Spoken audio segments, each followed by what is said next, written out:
ভাই ভাই ঠাই ঠাই। দেখেন আপনারা দুই আপনি ইনকাম করেন না, আপনার বউ নিয়ে খান, আপনার ভাই ইনকাম করে তার বউ নিয়ে খায়। কই দুইজনের টাকা দিয়ে খুব কমই হয় কিছু। কুরবানিটাও ভাগের টাকা দিয়ে বলছে তোমার আর আমার দুইটা মিলে, আর আব্বার মিলে তিনটা মিলে একটা। পৃথিবীতে সবচেয়ে নিকট আত্মীয় হচ্ছে ভাই, যার সাথে টিকে থাকা খুবই কঠিন। আমার চোখের সামনে আমি দেখেছি দুই ভাই গন্ডগোল লেগেছে, খুব গন্ডগোল লেগে ঢেঁকিটা কেটে ভাগ করে নিয়েছে। এর নাম ভাই, এর সাথে টিকে থাকা খুব কঠিন। আপনার বড় ভাইয়ের সাথে গন্ডগোল হয়েছে, আপনাকে হাত ধরে ক্ষমা নিতে হবে, এ কথাই ঠিক। ভুল আপনার বড় ভাইয়ের, আপনাকে হাত ধরে ক্ষমা নিতে হবে, এ কথাই ঠিক, এটাই নীতি। আপনি মনে কিছু নিয়েন না, 24 ঘন্টার মধ্যে আপনি আপনার ভাইয়ের হাত ধরে ক্ষমা নিবেন, এটাই জরুরি। নাহলে অযথা ইবাদত করছেন, কিছু হয় না। রাগারাগি করে এইভাবে চলে কোনো লাভ নেই। যার জন্য আমি দিনী বোনদেরকে বলি যে স্বামীর সাথে গন্ডগোল হয়েছে না হয় তো স্বামীর সাথে কথা বলেন না। এক গিলাস পানি নিয়ে যে সামনে এভাবে ঠ্যাকস করে রেখে চলে যাচ্ছেন, এভাবে তো ইবাদত কবুল হবে না। আমি আপনাকে এই স্বামীর সাথে থাকতে বাধ্য করিনি, তবে আমি অনুরোধ করছি থাকেন। কেননা পৃথিবীর অবস্থা খুব এটা ভালো নয়। এই স্বামীকে ছেড়ে দিয়ে আর একজন ধরলে সেটা যে ভালো হবে এটার নিশ্চয়তা কি আছে? বুঝলাম আপনাকে গালি দেয়, আপনার স্বামী মুখ খারাপ, গালি দেয়, এ কথাই ঠিক। আপনার স্বামীর আচরণ খারাপ, মারে, এ কথাই ঠিক। এরপরেও আমি অনুরোধ করছি, আমি আপনার দিনী ভাই, আপনার দিনী ভাই হিসাবে আমি বলছি আপনার স্বামীকে মেনে চলেন, জান্নাত হবেই। মহিলাদের জন্য জান্নাত সহজ, যদিচ আল্লাহর নবী জাহান্নাম দেখছেন আর বলছেন যে আমি বেশিরভাগ মানুষ জাহান্নামে দেখছি নারী। জাহান্নাম বলতে নারী আর নারী, জাহান্নাম বলতে নারী আর নারী। এর পরে আল্লাহ নবী বলছেন নারীদের জান্নাতে যাওয়া সহজ। 4টা কাজ করলে নারীরা জান্নাতে চলে যাবে। পৃথিবীতে এমন কোনো 4টা কাজ নেই যে কাজ পুরুষ করলে জান্নাতে চলে যাবে, এরকম কোনো কাজ 4টা পৃথিবীতে নেই। মহিলারা যদি 4টা কাজ করে তাহলে জান্নাতে চলে যাবে। 1, 5 ওয়াক্ত সালাত। এই মেয়ে, কথা বলছো কেন? তোমাকে কখন থেকে চুপ থাকতে বলছি? আপনি একজন মহিলা মানুষ, কথা বলেন কেন? মুখ বন্ধ করেন, মুখ বন্ধ করেন। আপনি কথা বলছেন কেন? কেউ যদি আপনার গায়ে আঘাত করে তবে আপনি কথা বলবেন না, একবার মুখ বন্ধ করে থাকেন। মহিলারা 4টা কাজ করলে জান্নাতে চলে যাবে। 1, 5 ওয়াক্ত সালাত, নামাজ। 2, রমজান মাসে রোজা। 3, স্বামীকে মেনে চলা, এ দেখেন। 4, জেনায় লিপ্ত না হওয়া। তো কোন নারীর যদি জেনা ঘটে যায় তাহলে রাসূল সাল্লাল্লাহু আলাইহি সাল্লাম বলছেন, আল্লাহ তাআলা বলেন ওয়ানাহা নাফসা আনিল হাওয়া ফাইনাল জান্নাতা হিয়াল মাওয়া। কোন মহিলা যদি অশ্লীল কাজ থেকে নিজেকে ঠেকিয়ে দিতে পারে, আজ থেকে আর অশ্লীল কাজে লিপ্ত হব না, এই বলে যদি কোনো পুরুষ নারী নিজেকে ঠেকিয়ে দিতে পারে, আর করবে না, তাহলে আল্লাহ বলছেন আমি তাকে জান্নাতুল মাওয়া দিলাম। তা আপনার হয়েছে, ভুল হয়েছে, আপনি বন্ধ করেন। 4টা কাজ করলে আপনার জন্য জান্নাত সহজ। 1, 5 ওয়াক্ত সালাত। 2, রমজান মাসে রোজা, সিয়াম। 3, স্বামীকে মেনে চলা। 4, জেনা লিপ্ত না হওয়া। জান্নাতের সব দরজা খোলা, এই কথা মুহাম্মদ সাল্লাল্লাহু আলাইহি সাল্লাম বলেন, আমি বলিনি। তো এই কথাটা কেন আসলো? যে আপনারা 2 যা বা 5 যা, ঘটনা কিন্তু বড় জায়ের ঘটেছে, তার কারণে গন্ডগোল হয়েছে।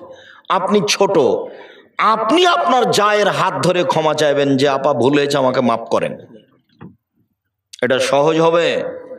ও আপনার বড় যাও, ও আগে এসেছে এই বাড়িতে, ও আপনার কাছে হাত ধরে ক্ষমা নিতে কষ্ট পায়, লজ্জা পায়। কথা বুঝাতে পারি না মনে হয়?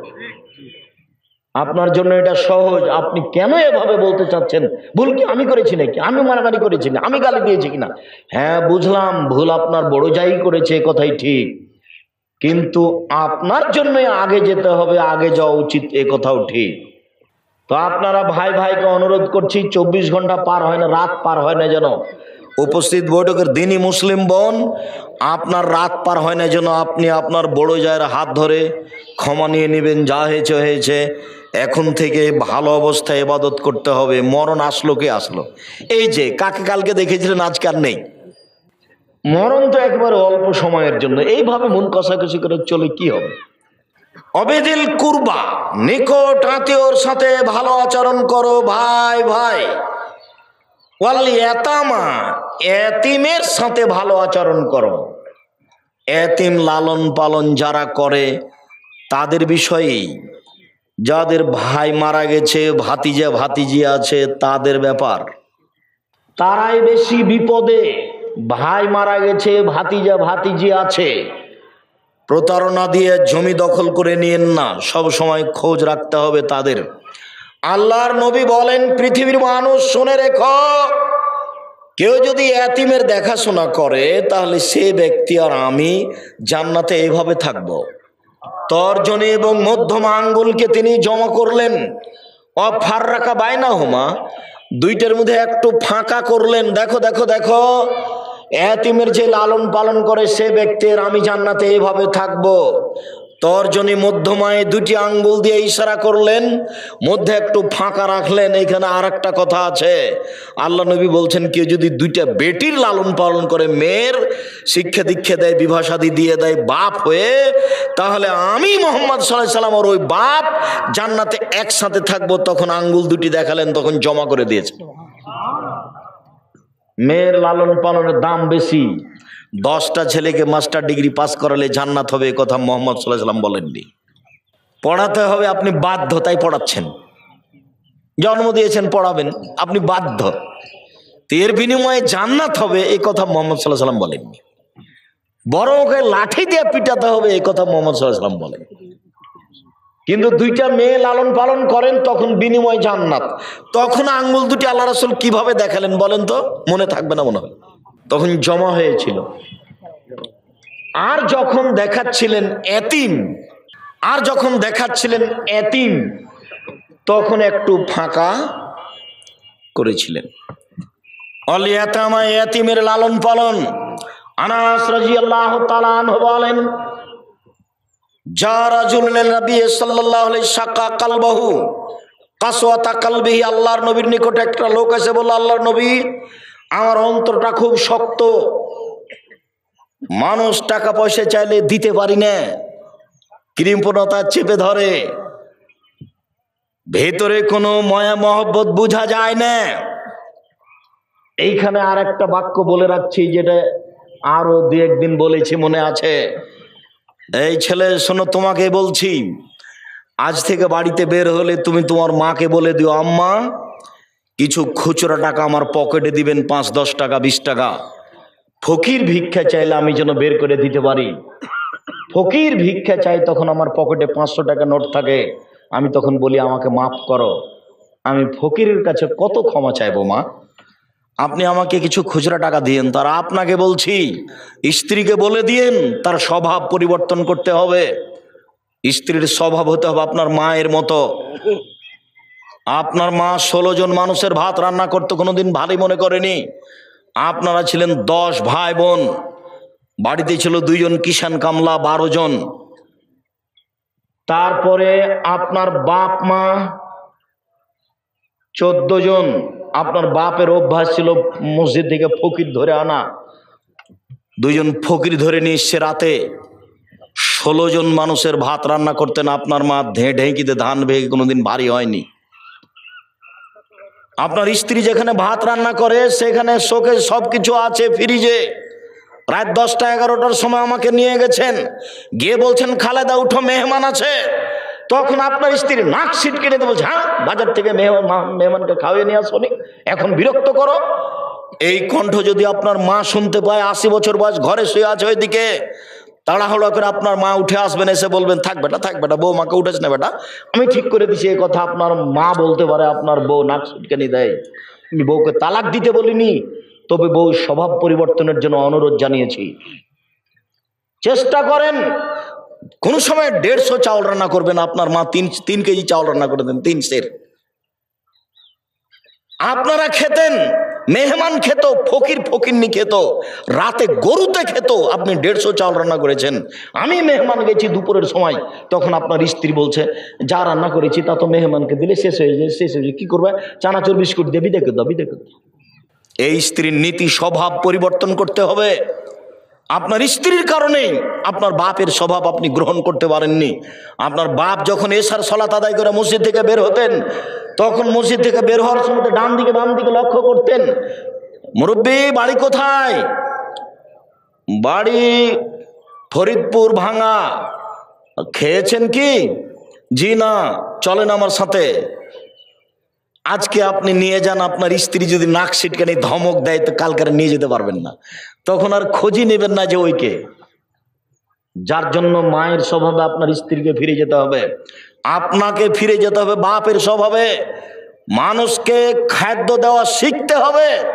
আপনি কেন এই কথা বললেন? আপনার স্ত্রী কেন ভারী মনে করে? হ্যাঁ, তোমার ভাগ্নি আছে, তোমার ভাগনা আছে, তোমার বোন আছে, তোমার বাপের আত্মীয় স্বজন আছে, তোমার বাপের বন্ধু আছে, এতগুলো ঝামেলা পাকাতে পারবো না। এই কথা আপনার স্ত্রী কেন বলে আজকে বলে দিয়েন, শোনো তুমি আমার স্ত্রী, তোমাকে আমি অন্তর থেকে ভালোবাসি। আমি একাই আমার রুজি খাচ্ছিলাম, আমার হাত দিয়ে আল্লাহ আমাকেই শুধু রুজি দিচ্ছিল। তুমি এসেছ, আমার হাত দিয়ে আল্লাহ রুজি দেয় দুইজনকে, তোমাকে আর আমাকে। আমাদের ছেলে মেয়ে হলো 2 জন, এখন আল্লাহ রুজি দেন আমার হাতে 4 জনকে। আমার ভাগ্নি আছে, আমার হাত দিয়ে রুজি দিবেন 5 জনকে। আমার ভাগনা আছে, রুজি দিবেন 6 জনকে। আমার বোন আছে, রুজি দিবেন 7 জনকে। আমার ভগ্নিপতি আছে, রুজি দিবেন 8 জনকে। আমার বাপের একজন বন্ধু এসেছেন, রুজি দিবেন 9 জনকে। সব রুজি আল্লাহ আমার হাত দিয়ে দিবেন। বলো তুমি রুজি আল্লাহ বাড়ালেন না কমালেন? তুমি কেন সংকীর্ণতায় যাবা? সংকীর্ণতায় তুমি যাবা কেন? তোমার মাথায় কথায় টেনশন। রুজি আল্লাহ দিবেন। তুমি আজকে বলে দিবে আম্মা চিন্তা করবেন না, আপনাকে পৃথক হতে হবে না, আপনি আমার কাছে খাবেন, আব্বা আমার কাছে খাবে, বোন আমার কাছে খাবে, ভাগনা আমার কাছে খাবে, ভাগ্নি আমার কাছে খাবে, দুলা ভাই আমার কাছে খাবে, আমার বাপের যত আত্মীয় স্বজন আছে সব আমার কাছে খাবে। চিন্তা করবেন না, আল্লাহ ব্যবস্থা করে দিবেন। আপনি 3 মাস পদক্ষেপ নেন, বরকত বেশি হয়েছে। বরকত ভিন্ন জিনিস, রুজি ভিন্ন জিনিস। কতবার বললাম, রুজি ভিন্ন জিনিস, বরকত ভিন্ন জিনিস। প্রত্যেকটা জিনিসে বরকত আছে। এই টেবিলটাতেও বরকত আছে। টেবিল একটা জিনিস, এতে বরকত আছে। কি আব্দুর রাজাক সাহেব, বরকত বুঝতে পারলেন না? আপনার দাদার হাতের একটা টেবিল বানানো আছে, 50-60 বছর থেকে আছেই। আপনার বাপ বা আপনি একটা কাল টেবিল বানিয়েছেন, টেবিলটা বানিয়ে এখানে রেখেছেন, বই শুধুমাত্র মিস্ত্রিটা বের হয়েছে, আর উপরে একটা বস্তা ছিল, টেবিলের উপরে পড়ে টেবিলটা ভেঙে গেল। বুঝাতে পারলাম না? তার নাম বরকত। ওটা তা আছে, এতে বরকত নেই। রুজি ভিন্ন জিনিস, বরকত ভিন্ন জিনিস। আল্লাহ নবী বললেন আল্লাহ এই কাজ আমাকে করতে দাও, এই কাজে আমাকে এতে বরকত দাও, এই কাজ আমার জন্য সহজ করে দাও। 3টা কথা লাগবে। বগুড়া জজের সাথে আমার 10 লক্ষ টাকার চুক্তি হয়েছে, আমার ভাইকে ছেড়ে দিবে। আমি 10 লক্ষ টাকা জজের হাতে দিয়ে দিয়েছি। আমি এখন শক্তিশালী, আমি এখন পারবো, কিন্তু কাজটা সহজ হয়নি। জজ আসছিল, রাস্তায় গাড়ি অ্যাক্সিডেন্ট হয়ে হাত ভেঙে গেছে, জজ আসলেন না, এজলাসে বসলেন না, সিদ্ধান্ত হলো না। তার মানে কাজ সহজ হলো না। টাকা দিয়েছি, সক্ষম হয়েছি, জজ এসে বসেছেন, কাজ সহজ হয়েছে। আমার ভাইকে ছেড়েও দিয়েছেন, জেল থেকে বের হয়ে গেছে, গেট থেকে বের হতে না হতেই আবার আটকা পড়েছে, বরকত হলো না। বোঝাতে পারেননি। আল্লাহ নবী এভাবে বলছেন, আল্লাহ কাজ করতে সক্ষম করো, কাজ সহজ করে দাও, কাজে বরকত দাও। কাজে এই কথা আপনাকে মনে রাখতে হবে। অন্তর খুব শক্ত আল্লাহর নবী। তখন আল্লাহ রাসূল বলছেন, শোনো শোনো শোনো, আতিমিত্তমাল মিসকিন, দুস্থ গরিব ফকির মিসকিনকে খেতে দাও। অমসারা আসাল এতিম, এতিমের মাথায় হাত বোলাও, এরিক্য কালবুক, তাহলে অন্তরটা নরম হয়ে যাবে। ফকিরকে ভিক্ষা দেওয়া সহজ হবে। কমি খারেজি মাদ্রাসা একটু দান চাইলে সহজে 5 কেজি দান বের করে দেওয়া যাবে। আবার তখন কাজের লোককে বলা যাবে না, এই শোনো, ওই চিটা পাতান ধানগুলো আছে, আসলে 10 কেজি দিয়ে দিস তো। এটা আপনার আর তখন অন্তর থেকে আসবে না। কেন? উপর থেকে ওটা বন্ধ হয়ে গেছে। বুঝাতে পারলাম না মনে হয়। অন্তর নরমভাবে দুই কাজ করলে কি? এক, আমি বলিনি, মোহাম্মদ সাল্লাল্লাহু আলাইহি সাল্লাম বলেছে। এক, ফকির মিসকিনকে খেতে দাও। দুই, এতিমের মাথায় হাত বলা। যেটা আমার মা চাচি, আপনার মা চাচি বলতেন এতিমের মাথায় হাত দাও, এটা আল্লাহ রাসূলের কথা, এমনি স্বাভাবিক কথা নয়। আলিয়াতামা ওয়াল মাসাকিন, ফকির মিসকিনকে খেতে দাও, ওর সাথে সদাচরণ করো। ফকির মিসকিনকে খেতে দিলে একসাথে তিনটা নেকি হবে, তিনটাই জটিল। এক, কাল মুজাহিদ, যুদ্ধ করলে যে নেকি হয় ফকির মিসকিনকে খেতে দিলে সে নেকি হবে। দুই, অল কায়েম, রাতে তাহাজ্জুদ পড়লে যে নেকি হয় ফকির মিসকিনকে খেতে দিলে সে নেকি হবে। তিন, অসায়েম, নিয়মিত নফল রোজা থাকলে যে নেকি হয় ফকির মিসকিনকে খেতে দিলে সে নেকি হবে। প্রত্যেকটার বিনিময়ে ভিন্ন ভিন্ন জান্নাত। মুজাহিদ জান্নাতে চলে গেছে, রাতে তাহাজ্জুদ পড়ে জান্নাতে চলে গেছে, মানুষ যখন ঘুমিয়ে, দামি জান্নাত। তিন, নফল সিয়াম, নফল রোজা, দামি জিনিস। ইবাদতের জগতে সবচেয়ে দামি ইবাদত হলো সিয়াম, রোজা। তাহলে তিনটারই ভিন্ন ভিন্ন মর্যাদা জান্নাত। এবার একসাথে তিনটার নেকি পাবো কি করলে? ফকির মিসকিনকে খেতে দিলে। ভুলেও কোনোদিন রাগ করবেন না, মেজাজ তো আপনার খুব কড়া। দরজায় ফকির বসে আছে, মোটর সাইকেল নিয়ে ঢুকছিলেন, জায়গা একটু কম, শরত শরত, ভিড় জমায় এখানে দুপুরের টাইমে, খাওয়ার টাইমে ঝামেলা পাকাচ্ছে। এই কথা যদি আপনার মা শুনে নাই তাহলে বলবে থাক বেটা থাকবে, তোর বিরক্ত হোক কেন, ওকে একটু খেতে দিলি চলে যাবে। আপনি বলছেন এভাবে আর আপনার মা বলছে এভাবে। কি পড়াশোনা শিখলেন? কোনটা হলো এটা? খালি চিল্লা চিল্লি করলে হবে অমুকের চরিত্র ফুলের মতো পবিত্র, এভাবে হবে? ভুলেও কোনোদিন ফকির মিসকিনের উপরে রাগ করবেন না, যতবার চাচ্ছে চাক। আর মুরব্বী আপনাকে বলছে স্ত্রীকে বলে দিন খুচরা টাকা নিয়ে বের হতে হবে বাড়ি থেকে, 50টা 100টা 200টা, যত ফকির মিসকিন আসবে 10টা করে দিবেন, 5টা টাকা করে দিবেন, প্রস্তুতি নিয়ে বাড়ি থেকে বের হবেন। কেন আপনি বলেন মাফ করো, কেন বলবেন মাফ করো? কি অসুবিধা এত মাফ করো বলবেন কেন? সে যেই হোক, যে ভিক্ষা চাচ্ছে, অবৈধশালী হোক, ও ঘোড়ায় চড়ে আসুক না কেন, চাইলে দিবেন। যখন নিজে থেকে কাউকে দিতে যাবেন, খেতে দিবেন, তখন দেখতে হবে পরহেজগার কিনা। বুঝাতে পারলাম না কথা? যে খেতে চেয়েছে ও পরহেজগার কিনা এটা দেখার সুযোগ নাই, কিন্তু আপনি নিজে থেকে যাকে খেতে দিবেন দাওয়াত দিয়ে, তাকে কেমন হতে হবে?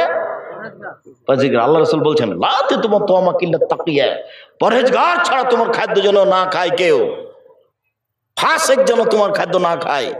আর ও ভিক্ষুক, ও হিন্দু হোক, মুসলমান হোক, বৌদ্ধ হোক, খ্রিস্টান হোক, চামার হোক, ডোম হোক, মুচি হোক, মেথর হোক, মদ খায়, ও আপনার কাছে খেতে চেয়েছে, আপনি সহযোগিতা করেন। ভিক্ষে চেয়েছে, সহযোগিতা করেন। নিজে থেকে যখন আপনি খাবার দিবেন তখন আপনি পরহেজগার খুঁজবেন, নইলে রাসূলকে অমান্য করা হবে। সম্মানিত দিনী ভাই বোন, অল ইয়াতামা ওয়াল মাসাকিন অল জারিজিল কুরবা, নিকট প্রতিবেশীর সাথে সদাচরণ করো। ওয়াল জারিল জুনুব, দূর প্রতিবেশীর সাথে সদাচরণ করো। প্রতিবেশী সংক্ষিপ্ত, এই কথাই ছিল লম্বা, এরপরও কারণবশত সংক্ষিপ্ত করতে হচ্ছে। রাসূল সাল্লাল্লাহু আলাইহি সাল্লাম বলেন আল্লাহ লা ইয়াদখুলু, আল্লাহর কসম জান্নাতে যাবে না। আল্লাহ লা ইয়াদখুলু, আল্লাহর কসম জান্নাতে যাবে না। আল্লাহ লা ইয়াদখুলু, আল্লাহর কসম জান্নাতে যাবে না। কিলা মানে ইয়া রাসূলুল্লাহ, কে জান্নাতে যাবে না সেটা তো বলবেন, যাবে না কে? আপনি যে বলছেন আল্লাহর কসম যাবে না, আল্লাহর কসম যাবে না, আল্লাহর কসম যাবে না, কে যাবে না? তখন আল্লাহ রাসূল বলছেন মানলা ইয়ামান জারহু বাওয়া ইয়াকাহু, যে তার প্রতিবেশীকে কষ্ট দেয় সে জান্নাতে যাবে না। বুখারী মুসলিম। বুঝাতে পারিনি? প্রতিবেশীর কাছে টিকা থাকাই খুব কঠিন। আমার খারাপটা বলাই তার কাজ। আমি ঢাকায় আছি, আপনি ঢাকায় আছেন, তা আপনি বলছেন আম্মা এক কাজ করেন তো আম্মা, ওই যে আমাদের পাড়ার পাশে যে চাচি ছিল না, ওই চাচিকে 500 টাকা দিয়েন তো আম্মা। তখন আপনার মা বলছেন করেছিস কি, সব সময় তোর বদনাম করে, ওকে টাকা দিবি? জামা ওকে দিতে হবে। চাঁপাইনবাবগঞ্জের ভাষাতে বলে শত্রুকে বড় পিঠে বসতে দিতে হয়। এই ভাষা বুঝেন কি না, যাকে ভাষা বোঝানোর দরকার নাই। প্রতিবেশীকে খারাপ লাগছে কথাই ঠিক, এরপরেও তাকে সহযোগিতা করতে হবে, খেতে দিতে হবে, এ কথাই ঠিক, তার নাম প্রতিবেশী। আবু হুরায়রা রাদিয়াল্লাহু তাআলা আনহু বলেন রাসূল সাল্লাল্লাহু আলাইহি ওয়াসাল্লাম বলেছেন মান কানা ইউমিনু বিল্লাহি ওয়াল ইয়াউমিল আখির ফালা ইউজিরাহু, যে ব্যক্তি আল্লাহকে বিশ্বাস করে, পরকালকে বিশ্বাস করে, সে যেন প্রতিবেশীকে কষ্ট না দেয়। আয়েশা রাদিয়াল্লাহু তাআলা আনহা বলেন, রাসূল সাল্লাল্লাহু আলাইহি সাল্লাম বলেছেন, লা তাজালু জিবরাইল ইউসিনি বিল জারে, জিবরাইল যখনই আসেন তখনই বলেন প্রতিবেশীর সাথে ভালো আচরণ করবেন। জিবরাইল যখনই আসেন তখনই আমাকে বলেন প্রতিবেশীর সাথে ভালো আচরণ করবেন।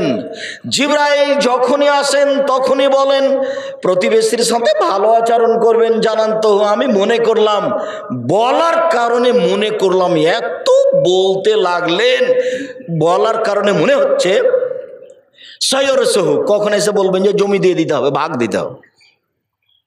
বাক্য বুঝা গেল না। মানে জিবরাইল এত বলাতে মনে হচ্ছে যে কখন এসে জিবরাইল আমাকে বলবেন যে প্রতিবেশীকে কি দিতে হবে, জমির ভাগ দিয়ে দিতে হবে।